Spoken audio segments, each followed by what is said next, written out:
Hi, today I will share with you how to use a skills matrix. I will give you a brief overview, some common mistakes and some frequently asked questions. A skills matrix is a visual representation of the skill level your process operators need to perform a process.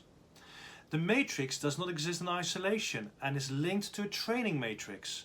Thus, the skills matrix can be used to assess whether you have sufficient people at the right skill level and then develop a training plan where you have the gaps. The methods we use to visually represent the skill levels are called Harvey Balls, and they are circles divided into 4 quadrants. And by filling in one of the quadrants, you represent a different level of competence. If the circle is empty, it means no training received.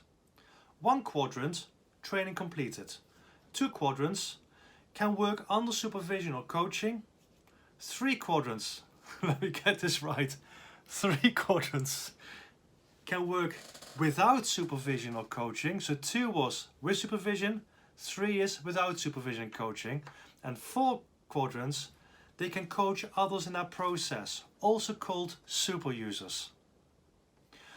A common target for most people is to have at least 3 quadrants, i.e. they can work without supervision. Not everybody needs to be on a 4 quadrant level, i.e. able to teach others.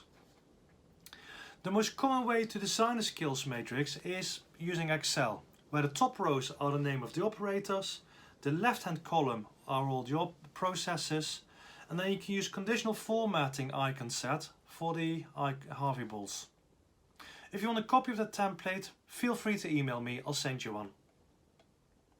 The process can be split into primary and secondary tasks, and it may be useful to also incorporate supporting process, for example first aid and fire stewards.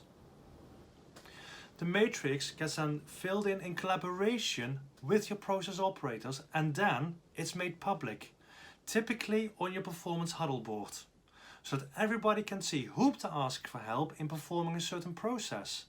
Where there are gaps in the skill set, you can then link these to the skills matrix to a training plan, i.e.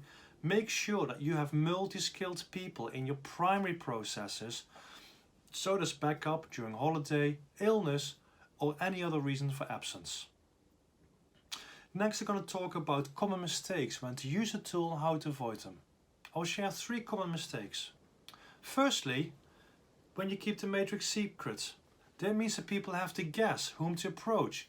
You don't know whom's multi-skilled and therefore you don't know how to manage your resources effectively. Secondly, clearly you can only train people in a consistent manner when you have created standardized processes for executing the work.